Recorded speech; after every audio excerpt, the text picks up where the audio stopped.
Wednesday, January 10th, 2018, Monaco 64, home of alternative economics and contrarian views. Bond markets flashing warning signs, and it's not just me who's saying it. Article here on Bloomberg from yesterday. Bill Gross calls a bond bear market after Treasury yields surge. Well, Bill Bond is considered like the king of the bond market.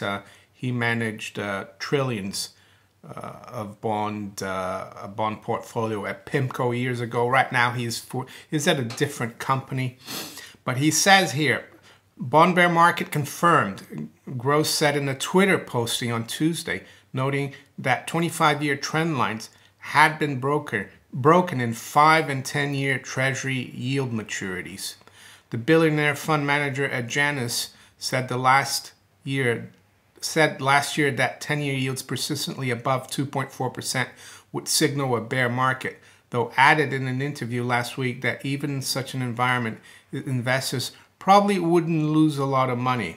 What's my background? What gives me the right to talk about the bond markets? I worked for over 20 years in the bond markets as a futures and options broker. I traded 10-year note futures, the long bond future, Bund futures, Italian government bond futures, French government bond futures when they were big before the euro. I did options on those. I did interest rate futures, all for institutional investors, so to speak. Bond markets are bigger with institutions. The small guy, private clients, they don't trade bonds. But it's a huge market. It's bigger than the stock market, I would say. What I think is could be a problem is that since 1981 we've had a bull market in bonds, and yields have kept dropping. We've made lower lows and lower highs in Treasury yields. So people are very complacent. Now they expect, for example, if the stock market starts turning south, that bond yields will start dropping again and people start buying bonds for safe haven. But I'm not too sure about that. And that's what we need to look at as well. That will be the test. If the stock market starts correcting down and bond yields don't go down, then there's something wrong. And why are bond yields so important? Well, the U.S. Treasury is probably the biggest borrower on the planet. They have auctions regularly. That's the reason why we look, for example, at the yield, because 10 years are issued every month, new 10 years, sometimes old 10 years, and you have what you call on the run. Because after 2 years, let's say you issue a 10-year this month, in 2 years that will be an 8 years. So you have to keep adjusting.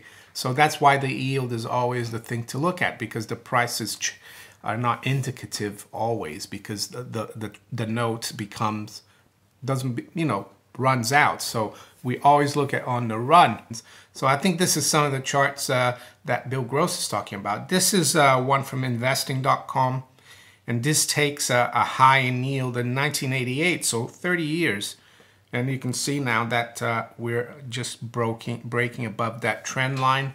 That's I've zoomed into that to give you an idea of the breakout. Of course, it could be a false breakout, but we need to keep an eye on it.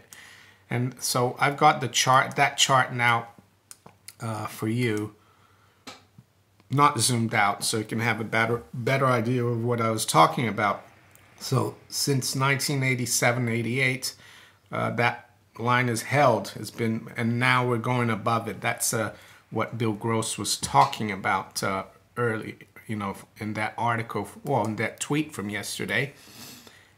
And here's a longer term chart, which I've shown several times in my videos about the bond markets. You can see in 1981, the top in the 10-year yield, which is almost 16%. And ever since then, it's been coming down, which has been great for the financial markets, for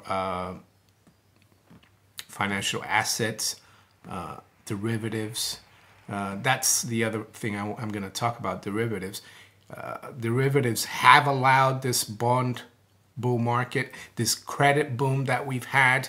Everything nowadays is based on credit. I mean, when you had the '08 crisis, you could hear Hank Paulson, the Secretary of the Treasury at the time, testifying to Congress saying, we need to calm the markets down. We need to make sure Americans have the credit to go and buy their cars, etc., etc. Credit, always credit.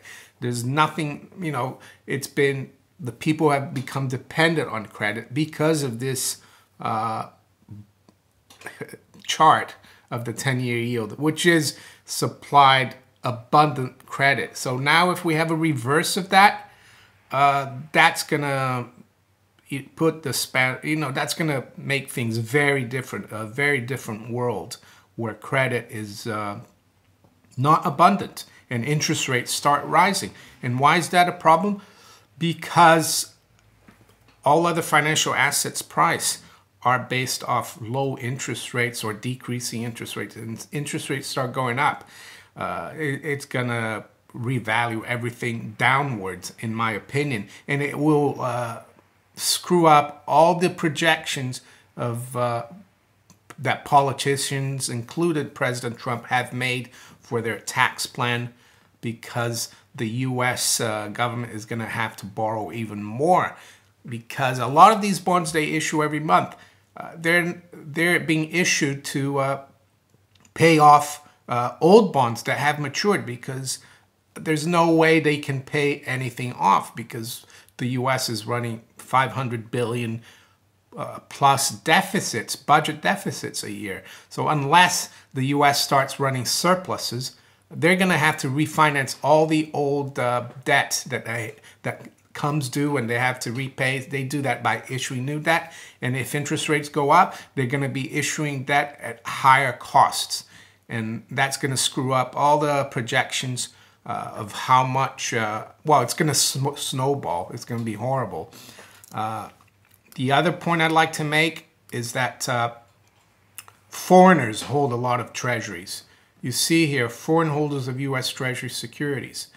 China, they hold about, over 6 trillion. China holds 1.189 trillion. Japan, 1,093 trillion, billion, I'd say. So, and Ireland, I think that's more because there's offshore companies, headquartered in China. So it could be a lot of American companies, foreign, like Apple or something, that have headquarters in Ireland, offshore headquarters in Ireland, and they leave their treasuries there. Cayman Islands is the same thing. It's an offshore haven, 269 billion. The point I'm trying to make, though, if we start having a bear market in bonds, that's going to be a bear market in the dollar, because U.S. Treasury bonds are just investing in the dollar for the long term. But if the value of that investment is going down, do you think foreigners are going to keep adding to it like willy-nilly? I think they're going to demand higher yields. So you get the picture there. The other thing I wanted to talk about is that all the derivatives we have in the bond markets, interest rates, be them exchange traded like on the CBOT with the 10-year note futures, or the Euro-dollar futures, which is a 3-month LIBOR, or the bond future. There's also an OTC market, over the counter, and that one, I didn't work in the OTC market, but they have swaps, bond swaps, all kinds of instruments and derivatives, and basically they're side bets. If you watch The Big Short, derivatives market are just side bets. And what is usually dangerous about derivatives markets is that it's highly leveraged. So I can buy a 10-year note future on the CBOT, and let's say I control 100,000 treasury nominal. I only need to put down $5,000. So it's hugely leveraged, and so is the OTC.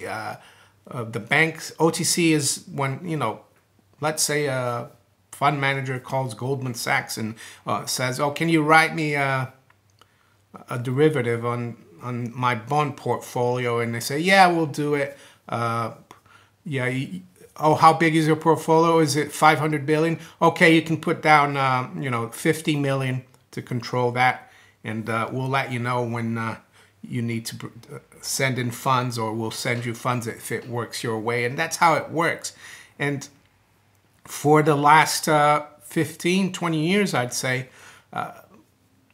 all these derivatives have been written on the basis that the easy money, the bond market bull, and the ever decreasing yields are going to continue. And I think that's what could surprise many people and create havoc in all financial markets, a bear market in the treasuries, or higher yields. So this here, it shows how big the derivatives market is. Before the Bank for International Settlements changed the accounting for it after the financial crisis, it was 1.4 quadrillion, which is 1,400 trillion. Now it's supposed to be around 706 trillion, but it's still much bigger than the real banking system, as you can see. So what are the yields doing? Why this morning bond yields they're at 255, 2.55, 68. They've been up to 257. Yesterday they broke 2.5, which is an important level, but the real important level that we need to keep an eye on, that has been the high for the last, I would say, year and a half, is 2.63. That's the key level. If we break above that level, then we're looking at 3%. And if we do break above 3%, that will really confirm the fact that we're going to see now a bear market, and we're going to see higher highs and higher lows, because breaking above 3% will break this trend we've had since 1981 of lower highs. So that's very important. So we're still in early days. We need to see, but it is a warning, and we need to keep an eye on this, and I will let you know. So if you enjoyed this video, please like, share it, subscribe to my YouTube channel. Also follow me on steemit.com. If you are not on Steemit, I recommend you do sign up to Steemit. It's a social media platform on the blockchain, and you can earn Steem by posting stuff there, and also by commenting. You get upvoted, you earn Steem. So I'll talk to you later. Bye.